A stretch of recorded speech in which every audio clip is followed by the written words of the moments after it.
بدگمانی کرنا یہ مسلمان کا شیوا نہیں ہے، اور بدگمانی ہی سے تمام فساد کی جڑیں نکلتی ہیں۔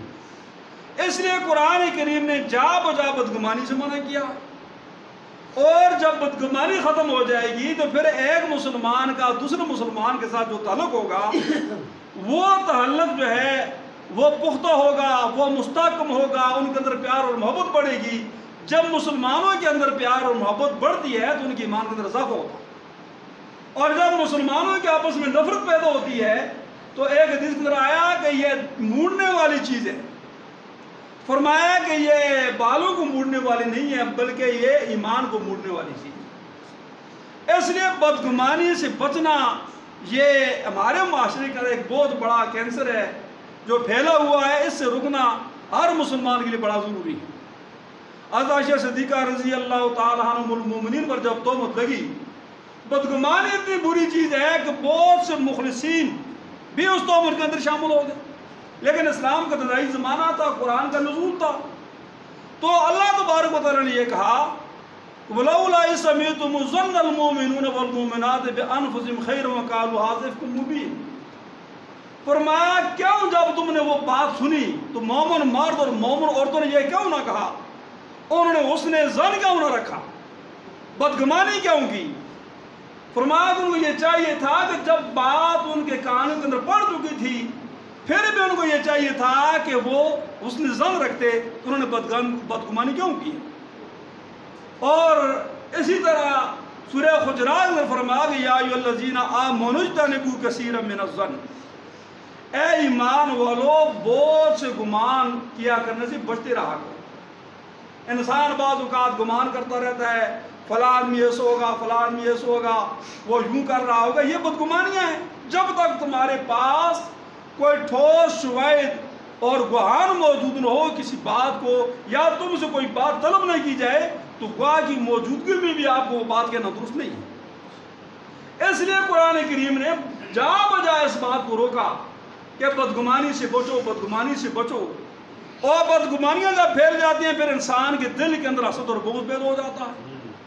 اور دل کے اندر جب حسد اور بغض پیدا ہوتا ہے تو یہ چیز انسان کو جہنم کی طرف لے جانے والی ہوتی ہے۔ رسول اللہ صلی اللہ علیہ وسلم صحابہ کرام رضوان اللہ تعالیٰ علیہ کے ساتھ بیٹھے ہوئے تھے کہ آپ نے فرمایا کہ جو آدمی دروازے سے اندر داخل ہوگا، فرمایا وہ آدمی اہل جنت میں سے۔ صحابہ کو بڑا اشتیاق ہوا، ایک انصاری صحابی داخل ہوئے اور ان کے چہرے اقدس سے وضو کے قطرات پانی کے گر رہے تھے، تو صحابہ کرام نے جب ان کو دیکھا تو ان کے شوق میں اور اضافہ ہوا۔ اللہ کے نبی نے اس شخص کے متعلق یہ کہا کہ جس نے جنتی کو دیکھنا ہو تو یہ آدمی جو دروازے کے اندر سے داخل ہوگا یہ جنتی ہے۔ دوسرے دن پھر اللہ کے نبی صلی اللہ علیہ وسلم اسی طرح مجلس لگی ہوئی تھی، پھر آپ نے یہ ارشاد فرمایا کہ اب جو آدمی دروازے سے داخل ہوگا وہ آدمی اہل جنت میں سے، تو وہ کل والے صحابی پھر جو ہے وہ یعنی وہ آگے۔ تیسرے دن پھر اللہ کے نبی صلی اللہ علیہ وسلم نے یہی ارشاد فرمایا، اور تیسرے دن بھی وہی صحابی داخل ہوئے، تو عبداللہ بن عمر رضی اللہ تعالیٰ عنہ کے دل کے اندر شوق پیدا ہوا کہ یہ آدمی کہ جس کے متعلق اللہ کے نبی صلی اللہ علیہ وآلہ وسلم نے 3 مرتبہ جنت کی خوشخبری دے دی ہے، یہ آدمی کا عمل کیا ہو کہ جس عمل کی وجہ سے اللہ کے پیارے حبیب صلی اللہ علیہ وسلم نے اس کو جنت کی خوشخبری دی ہے، تو وہ اس آدمی کے پیچھے ہو گئے۔ جب وہ اپنے گھر کے اندر گیا،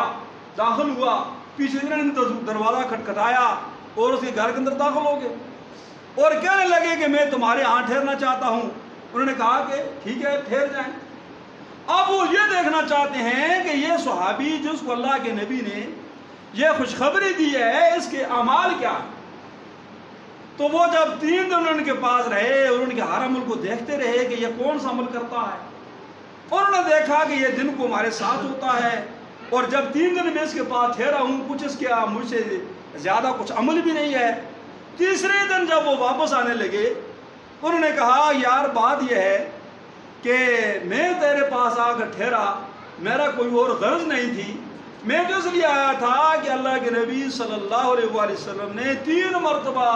خوشخبری دی کہ جس نے جنتی کو دیکھنا شخص کو دیکھ لے۔ میں تو اس غرض سے آیا تھا کہ شاید تو کوئی خاص عمل کرتا ہوگا۔ تو اس صحابی نے فرمایا اے میرے دوست میں تمہارے سامنے ہوں جو عمل کرتا ہوں، میرے یہی اعمال ہے۔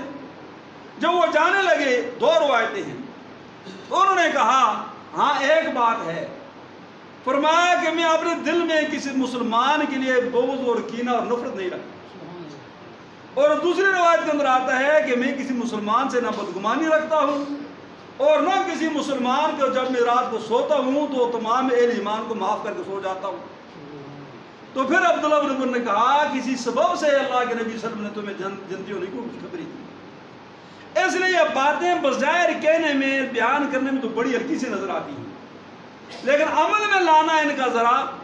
مشکل ہے، دشوار ہے، لیکن جو آدمی یہ عمل کر جائے گا وہ آدمی نجات پا جائے گا، اور جو آدمی یہ عمل نہیں کرے گا تو بدگمانیاں کرنا، جس طرح رسول فتح اندر کہا، یہ منافقین اور کفار کا شیوا ہے۔ اور اہل ایمان کا شیوا جو سورہ نور کے اندر ان کو تنبیہ کی گئی کہ تم نے جب کوئی بات سنی بھی تھی تو تم اس نے ذمہ رکھتے، تم نے بدگمانی کیوں کی؟ اس لیے مسلمان مرد کو، مسلمان عورت کو کسی مسلمان مرد یا عورت کے متعلق بدگمانی نہیں کرنی چاہیے، اس نے ظن رکھنا چاہیے۔ اور حسن ظن جو ہے دوسرے حدیث کے اندر آتا ہے، حسن ظن ہی حسن عبادت ہے، کیونکہ انسان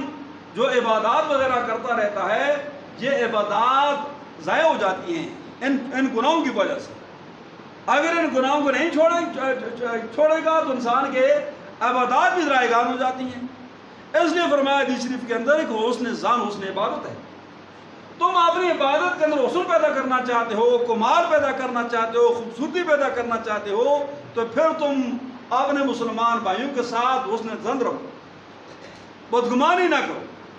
تو اس لیے اور ہمارے معاشرے میں تو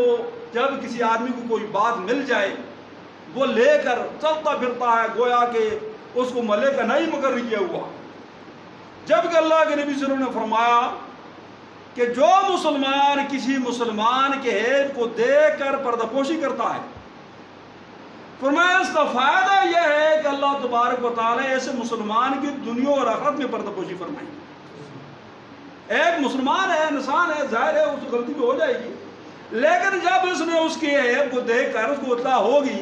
لیکن اس نے پردہ پوشی کی، بات سے چشم پوشی کر کے تو ادھر کر دی، فرمایا اللہ تبارک و تعالیٰ دنیا میں بھی اس کی پردہ پوشی فرمائیں گے، اور یہ اگر گناہگار تھا تو آخرت میں بھی اللہ تبارک و تعالیٰ مخلوق کے سامنے اس کو رسوا نہیں کرتا۔ تو کون ایسا انسان ہے جو بے عیب ہے؟ جب ہر انسان عیبدار ہے تو پھر اس کو یہ چاہیے، وہ یہ جب چاہتا ہے کہ قیامت کے دن مخلوق کے سامنے میری رسوائی نہ ہو تو وہ اپنے مسلمان بھائیوں کی کیا کرے؟ پردہ پوشی کرے۔ اور اسی طرح اللہ کے نبی صلی اللہ علیہ وسلم نے ایک اور موقع پر فرمایا کہ جو مسلمان کسی مسلمان کو عیب کو دیکھ کر اس پر حیا ہو جائے پھر بھی اس کی پردہ پوشی فرما دے، فرمایا وہ ایسا ہے کہ جیسا کہ زندہ درگور کی ہی بچی کو موت سے بچا لیا جائے، اس کے اتنا بڑا یہ عمل۔ اس لیے یہ باتیں آج ہمارے معاشرے کے اندر ناپید ہیں، اور پھر نتیجتاً ہمیں ذلت اور رسوائی اٹھانی پڑتی ہے۔ اس کے متعلق اللہ کے نبی صلی اللہ علیہ وسلم نے فرمایا اور قرآن نے حکم دیا وَلَا تَجَسَّسُوا، کہ کسی مسلمان کی ٹو بھی نہ لگو کہ وہ کیا کرتا ہے، کیسے اس کے حالات ہیں۔